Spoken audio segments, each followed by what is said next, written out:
نحمده ونصلي ونسلم على رسوله الكريم وعلى آله وأصحابه أجمعين أما بعد. Alhamdulillah jemaah salat maghrib yang dimuliakan Allah, kita isi masa i'tikaf kita di masjid ini dengan membaca dan mendengarkan merenungi qasidah burdah, qasidah syair-syair dari Syekh Muhammad Al-Busiri rahimahullah tentang baginda Nabi Muhammad sallallahu alaihi wasallam. Kita awali ngaji kita dengan kalimat Al-Fatihah. Ila hadratin Nabi Mustafa Muhammadin sallallahu alaihi wasallam azwaji auladi wa dzurriyyati jami'in ya qana bi al-salih Syekh Nazaran Ta'ala Syekh Muhammad Rasulullah Syekh Muhammad Al-Busiri.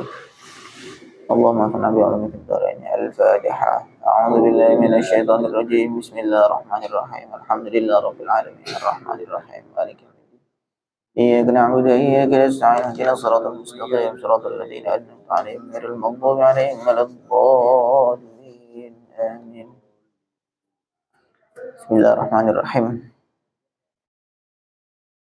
جاءت لدعوته الأشجار ساجدة تمشي إليه على ساق بلا قدم كأنما سطرت سطرا لما كتبت فروعها من بديع الخط في اللقم. Ja'at datang. Ini bait-bait ini cerita tentang beberapa mukjizat baginda Nabi Muhammad sallallahu alaihi wasallam. Ja'at datang li da'watihi terhadap panggilan beliau manggil al-asjaru pohon-pohon.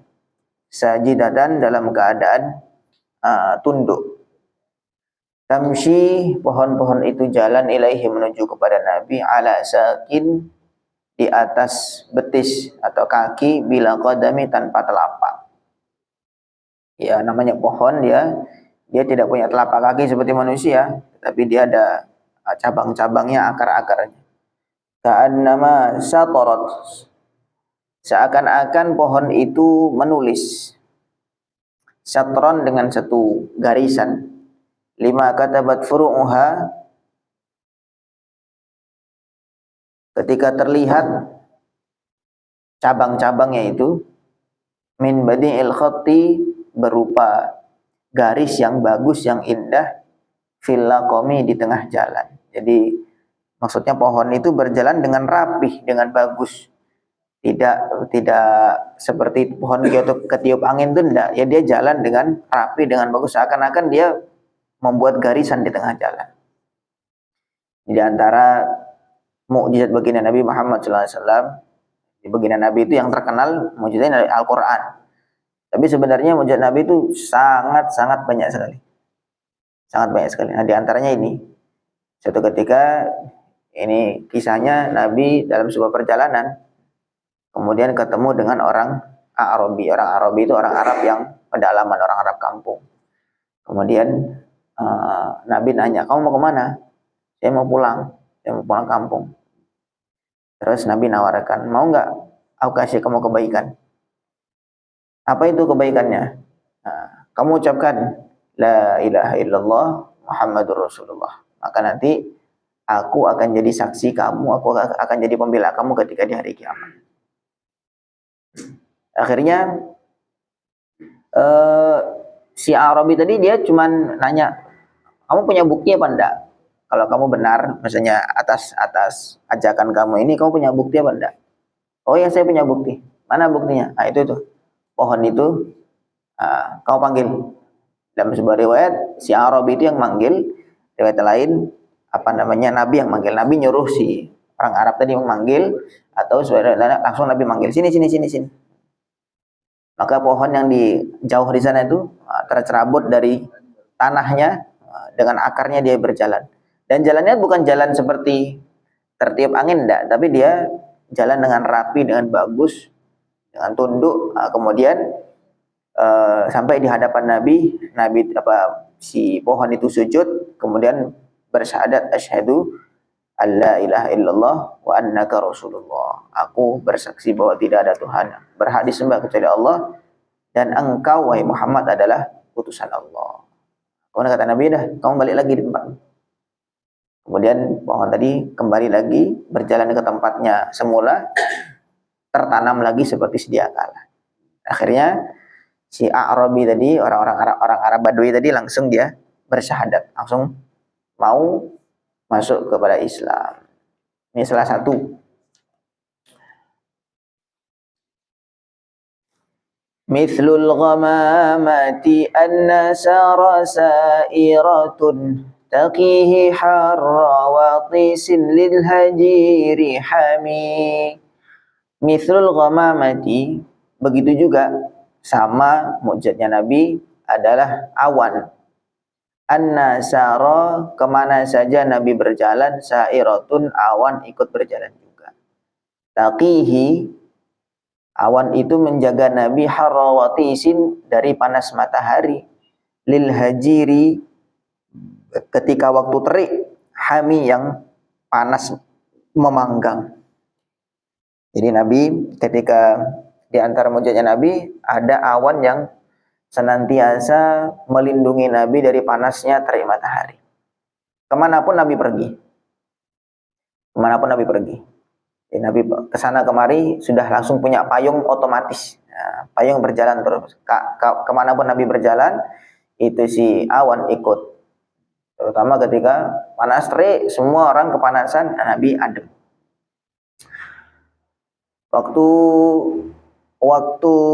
Nabi belum jadi Nabi, waktu masih kecil, ini sudah nampak. Ini sudah nampak. Di beberapa kejadian-kejadian aneh, kejadian-kejadian di luar kebiasaan. Kalau itu ketika Nabi sebelum diangkat menjadi Nabi, maka itu namanya bukan mukjizat, karena belum ada pengakuan Nabi. Kalau mukjizat itu sesuatu yang terjadi di luar kebiasaan dan disertai pengakuan menjadi Nabi, pengakuan sebagai Nabi. Kalau tidak disertai dengan pengakuan sebagai Nabi, maka itu bisa menjadi karomah dari orang soleh. Itu jadi namanya karomah. Tidak ada pengakuan sebagai Nabi. Karena nanti kalau mukjizat itu sebagai bukti kebenaran bahwa kenabian dia ini benar. Tapi kalau tidak disertai dengan pengakuan sebagai Nabi dari orang-orang biasa yang bukan Nabi, namanya karomah. Nah, tapi kalau misalkan Nabi ini umumnya, Nabi itu rata-rata diangkat sebagai Nabi itu umur 40. Ya, Nabi itu waktu masih kecil, 10 tahun ya belum ada SK-nya. Tetapi kejadian-kejadian ini sudah terjadi. Termasuk waktu Nabi pergi ke Syam sama Abu Thalib, pamannya. Kemudian ketemu dengan pendeta Buhairah. Maka Buhairah ngelihat sesuatu, banyak hal kejadian yang aneh terhadap baginda Nabi Muhammad SAW. Di antaranya tadi itu ada awan yang terus senantiasa menaungi Nabi. Kemudian ada pohon yang naungannya itu ikut kepada Nabi. Jadi Nabi itu duduk begitu, tidak mencari bayangan, teduhan, tetapi teduhan itu yang menyamperi Nabi. Teduhan itu yang mencari kepada Nabi Muhammad SAW. Nah, kalau yang sebelum diangkat menjadi Nabi, kejadian-kejadiannya itu namanya irhas. Irhas itu seperti pondasi lah bahasanya itu.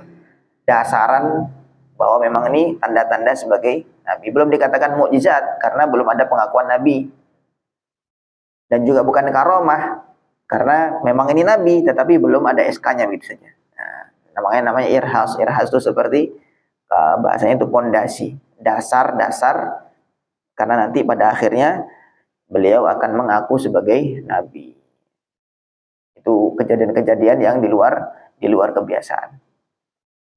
Aqsamtu bil qamaril munsyaqqi inna lahu min qalbihi nisbatan mabruratal qasami. Aqsamtu, aku bersumpah. Siapa namanya penulis ini? Syekh Muhammad Al-Busri bersumpah bil qamari, dengan bulan, al-munsyaqqi, yang terbelah. Innalahu, sesungguhnya bulan yang terbelah itu, min qalbihi, terhadap hatinya Nabi atau dadanya Nabi, nisbatan, ada hubungan, mabruratul qasami, sumpah yang demikian ini sumpah yang diijabah oleh Allah. Intinya begini, aku bersumpah bahwa di antara mukjizat Nabi, Nabi pernah membelah bulan. Nabi pernah membelah bulan. Dan kejadian bulan terbelah itu ada munasabah, ada keterkaitan, ada kesamaan terhadap dadanya baginda Nabi Muhammad SAW, yang mana dada beliau juga pernah dibelah oleh malaikat. Dada beliau pernah dibelah juga oleh malaikat. Jadi antara mukjizat Nabi, Nabi pernah belah bulan. Kemudian sampai ada dalam surah Al-Qamar namanya, sebelum surah Ar-Rahman itu surah Al-Qamar. Iqtarabatis sa'atu wa syaqqal qamar wa iyaraw ayatan yu'ridu wa yaqulu sihrun mustamir. Iqtarabatis sa'atu wa syaqqal qamar. Hari kiamat sudah dekat, wa syaqqa, dan terbelah al-qamaru, bulan. Di antara waktu itu Nabi, biasalah orang-orang nggak percaya itu mesti minta bukti. Itu memang umumnya orang begitu. Nah, kemudian Nabi minta, kamu mau bukti apa? Itu coba bulan itu belah. Maka Nabi belah bulan. Dibelah oleh Nabi Muhammad SAW, dikasih isyarat, bulan terbelah. Akhirnya bulan terbelah betul-betul menjadi dua. Nah, kemudian selepas itu mereka mengatakan wa iyarau ayatan yu'ridu, ketika mereka melihat benar-benar terbelah itu bulan, mereka yu'ridu, mereka berpaling, wa yaqulu sihrun mustamir. Wah, ini sihir. Minta bukti, ketika setelah dibuktikan malah bilang sihir. Akhirnya mereka mengatakan, wah, mungkin mata kita sudah disihir oleh Muhammad ini. Kemudian ternyata ada kabar-kabar dari negeri lain, dari selain Mekah, dari yang dari Cina, dari mana-mana. Mereka punya sejarah pernah melihat bulan terbelah. Sehingga yang melihat bulan terbelah itu bukan cuma orang-orang di Mekah saja, tapi seluruh dunia yang pernah melihat waktu itu, mereka betul-betul melihat bulan itu memang benar-benar terbelah. Jadi benar-benar ada kejadian terbelahnya bulan itu. Nah, tapi namanya mereka orang sudah buta hatinya, sudah buta matanya, makanya tetap tidak dapat hidayah. Innal ladzina kafaru sawa'un 'alaihim a'anzartahum am lam tunzirhum la yu'minun. Orang-orang kafir itu ya sama saja, mau dikasih peringatan atau enggak dikasih peringatan, kalau memang sudah takdirnya mereka itu kafir, ya itu kafir saja. Tidak mungkin beriman. Nah, kemudian di sini beliau katakan bahwa terbelahnya bulan itu ada nisbat, ada hubungan, ada keterkaitan, ada kesamaan dengan dadanya baginda Nabi Muhammad SAW. Namanya dada beliau pernah terbelah atau tepatnya dibelah oleh malaikat. Itu beberapa kali, kejadian itu beberapa kali. Ada yang mengatakan 3 kali, ada yang mengatakan 4 kali.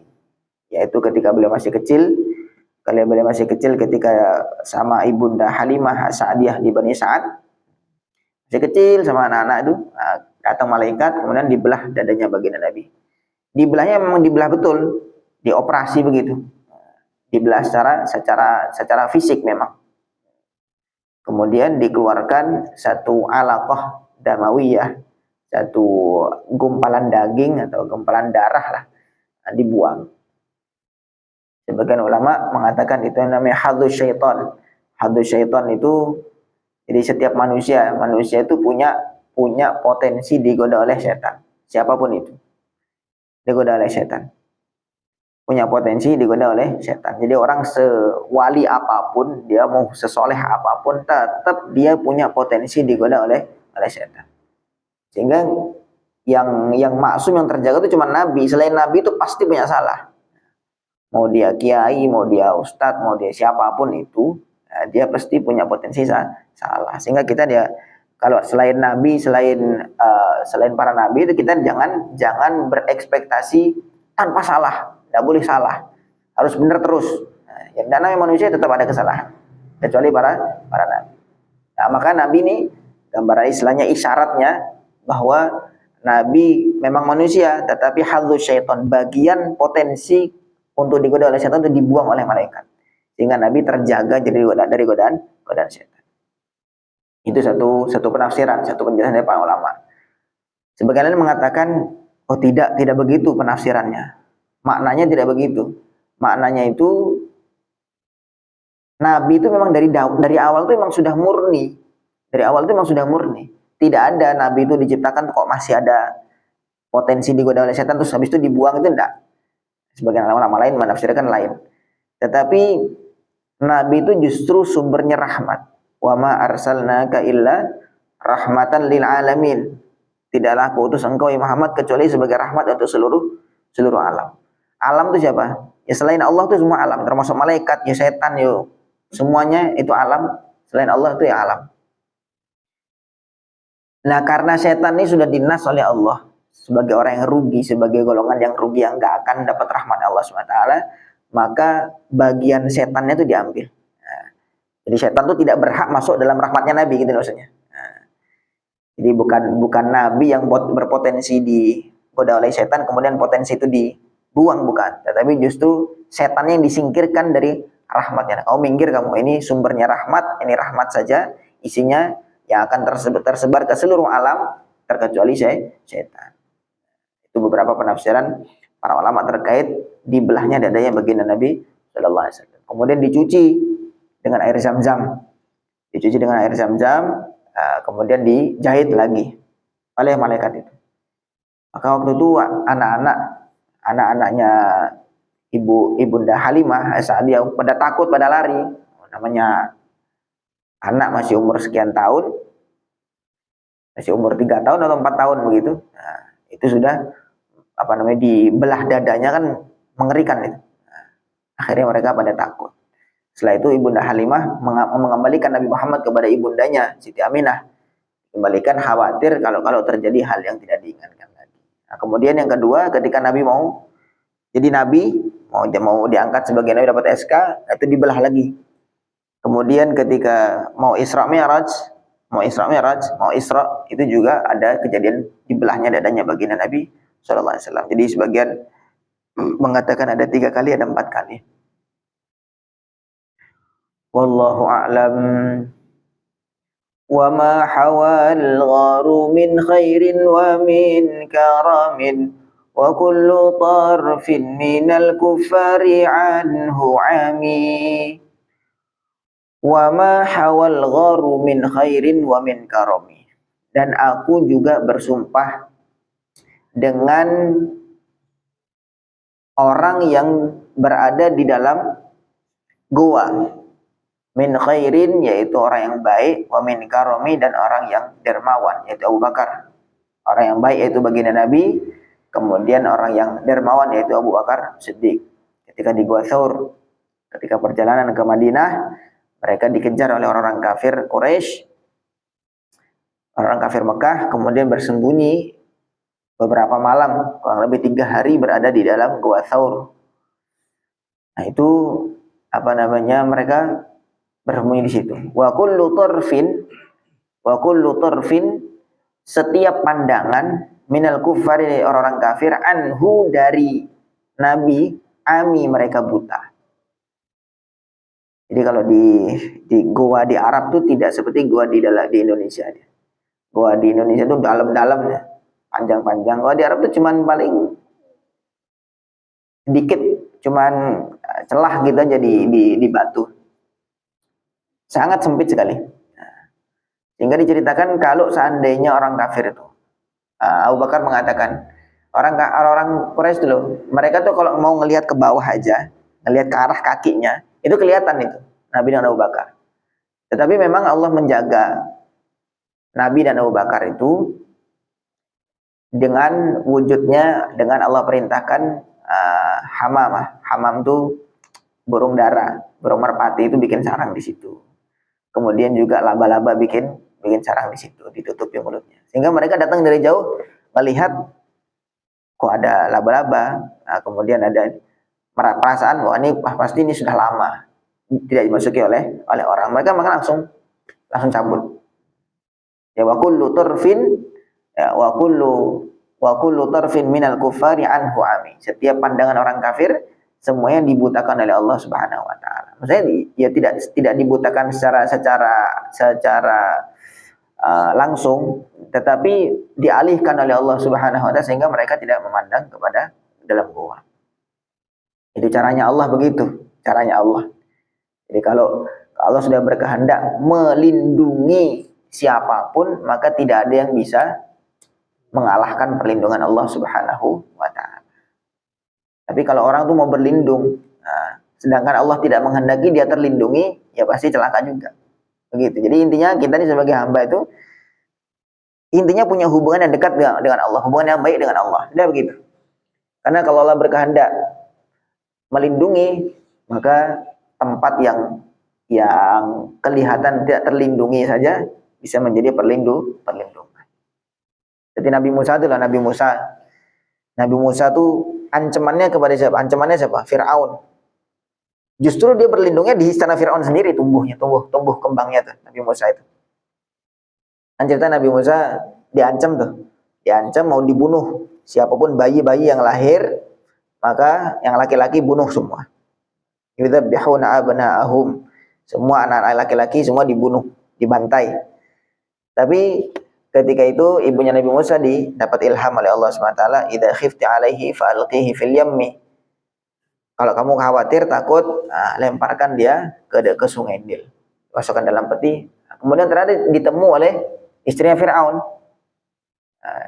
Begitu ditemu, istrinya Fir'aun ini tidak punya anak. Kemudian langsung mau ngambil ini anak. Langsung jatuh cinta kepada Nabi Musa.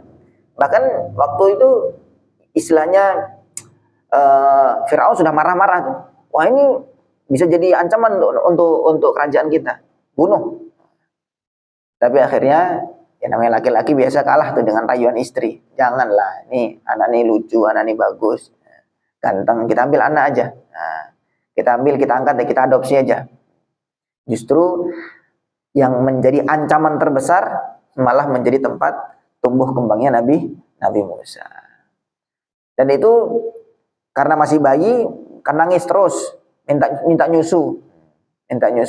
Wa harramna 'alaihil maradi'a min qablu faqalat hal adullukum 'ala ahli baiti yakfulunahu lakum wa hum lahu nasihun. Allah Subhanahu wa taala harramna 'alaihil maradi', mengharamkan seluruh ibu-ibu yang menyusui Nabi Musa. Jadi Nabi Musa nangis terus minta nyusu, akhirnya dikasih sayembara. Siapa ini yang mau nyusuin anaknya yang ditemu oleh Fir'aun, dikasih imbalan.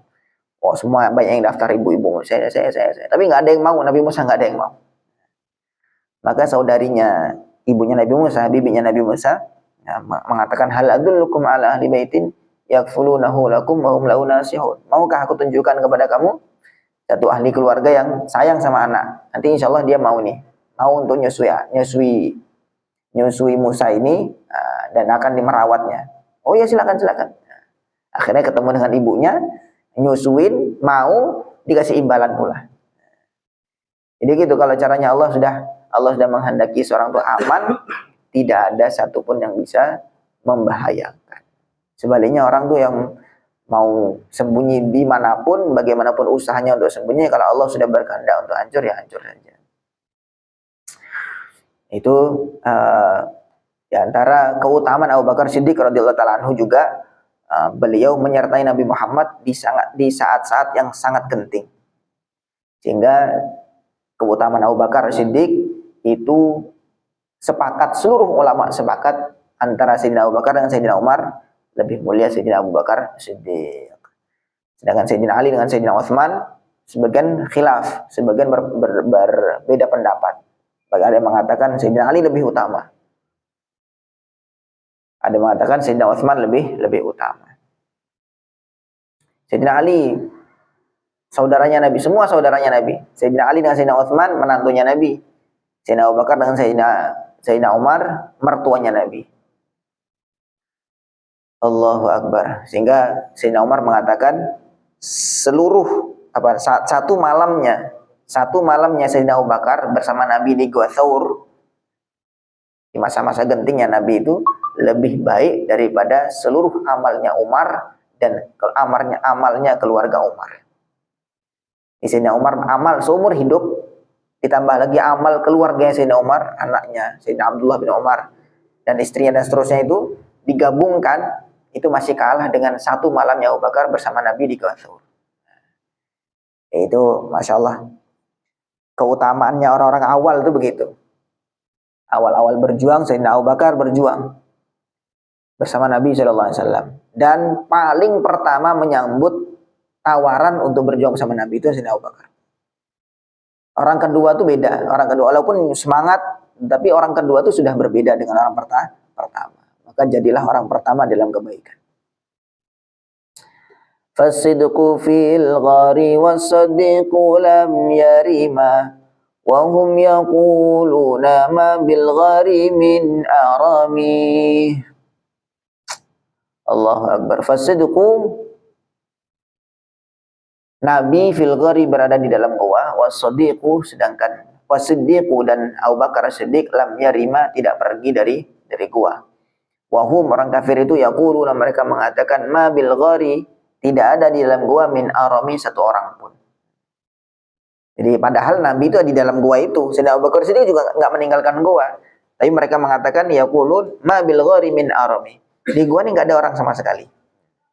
Dhannul hamama wa dhannul ankabut ta'ala khairil bariyati lam tansuj wa lam tahumi. Mereka mengatakan, mereka mengira al-hamama, burung merpati, wa dhannul ankabut, mereka berpikir bahwa laba-laba ala khairil bariyati lam tansuj wa lam tahumi. Tidak mungkin kalau memang ada orang di dalam gua itu nggak mungkin burung merpati bikin sarang, atau nggak mungkin laba-laba bikin sarang, bikin jaring-jaringnya juga. Wiqayatullahi aghnat an mudha'afatin minad duru'i wa an alin minal utumi. Wiqayatullah, penjagaan Allah, aghnat an mudha'afatin minad duru', tidak perlu baju besi yang berlapis-lapis. Wa an alin minal utumi, dan tidak perlu benteng yang tinggi. Penjagaan Allah tidak butuh kepada baju besi yang berlapis-lapis. Dan penjagaan Allah juga tidak butuh kepada benteng yang tinggi. Tapi ya maksudnya ini secara hakikat lah ya, secara hakikat. Tapi kalau penjagaan, maksudnya kalau ikhtiar ya mesti kita ikhtiar. Nabi Abu Bakar tuh bentuk ikhtiarnya ya bersembunyi di dalam gua itu, nggak keluar, tidak keluar. Ya bentuk ikhtiarnya begitu, karena menurut mereka tempat yang paling tersembunyi itu. Bukan berarti wah Allah jaga langsung keluar menampakkan diri, tidak juga. Begitu juga dengan kita tuh, misalnya menjaga diri dari penyakit dan bagaimana, iya makan yang sehat, pola hidup yang baik, pola hidup yang sehat juga itu ikhtiar dalam menjaga badan. Tapi tetap penjagaan Allah ya, itu tidak butuh kepada itu.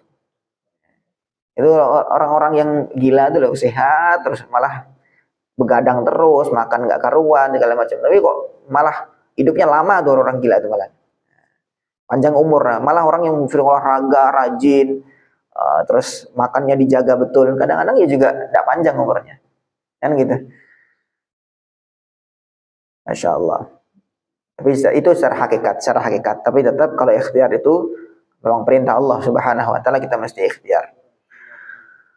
Ma samani dahru dhaiman wastajartu bihi illa waniltu jiwaran minhu lam yudami. Ma masani dahru, aku masa tidak menyiksa aku doiman secara zalim. Wastajartu bihi, kemudian aku minta keamanan bihi dengan Nabi, illa waniltu, kecuali aku mendapatkan jiwaran, keamanan, minhu, dari kezaliman itu, lam yudhami, dalam kondisi tidak tersakiti. Nabi, maksudnya satu keutamaan Nabi itu kepada orang yang tidak dizalimi saja memberi keamanan gitu. Nabi itu kepada orang yang tidak dizalimi saja, orang yang aman-aman saja itu memberikan keamanan. Apalagi orang yang dizalimi. Hingga sifatnya Nabi, laqad ja'akum rasulun min anfusikum azizun alaihi ma anittum. Jadi azizun berat alaihi atas Nabi ma anittum penderitaan kalian. Jadi kalau umatnya menderita, itu Nabi itu merasa penat sekali. Kita itu kan kadang-kadang kalau tetangga menderita, kita kayak biasa aja, prihatin tuh nggak begitulah gitu. Terkadang lah beberapa orang mungkin kita prihatin, tapi tidak semua. Tapi kalau Nabi itu azizun alaihi ma'an itu. Nabi itu merasa berat betul, merasa prihatin betul terhadap penderitaan umatnya. Sehingga Nabi itu betul-betul rela mengorbankan apa ya saja yang beliau miliki supaya umatnya itu tidak merasa penat. Baik secara keduniaan, secara finansial ataupun secara agama. Mesti sehingga beliau tuh doa tiap malam terus doa supaya umatnya diampuni, dilindungi dari murkanya Allah. Nah, kita kan tenang-tenang saja, kita malam tuh kan tidur ngorok aja santai gitu kan.